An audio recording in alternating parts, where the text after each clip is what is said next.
আলহামদুলিল্লাহ। আমি মূলত বিশ্বাস করি মহান আল্লাহ তাআলা যা করে আমাদের ভালোর জন্যই করে।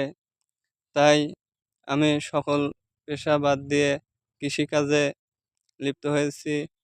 মূলত আমাদের দৈনন্দিন জীবনের যে খাবার চাহিদা ও অন্যান্য চাহিদা সেগুলো মূলত আল্লাহ তাআলা কৃষি থেকেই অধিকাংশ দিয়ে থাকে।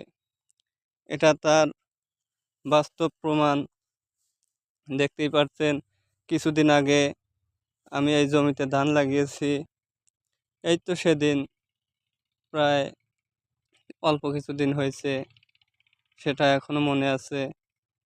তো এর মধ্যেই আল্লাহ তাআলা এর ভিতরে অনেকটাই বরকত রহমত দিয়ে দেখতেই পাচ্ছেন ধান দেখা যাচ্ছে। তো মাশাআল্লাহ, অনেক ধান এখনো হবে। এটা মূলত আগুর ধান, সে কারণেই আগে থেকেই এগুলো হয়ে গেছে। এখান থেকেই আল্লাহ তাআলা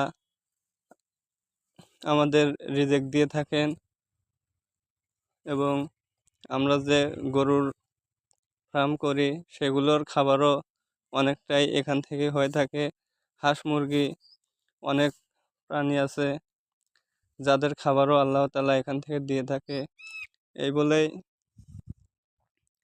আমি এগুলো বিবেচনা করে দেখলাম যে কৃষিতেই সর্বপ্রকার আয় রোজগারের পথ। সে কারণেই কৃষিকাজ করে থাকি।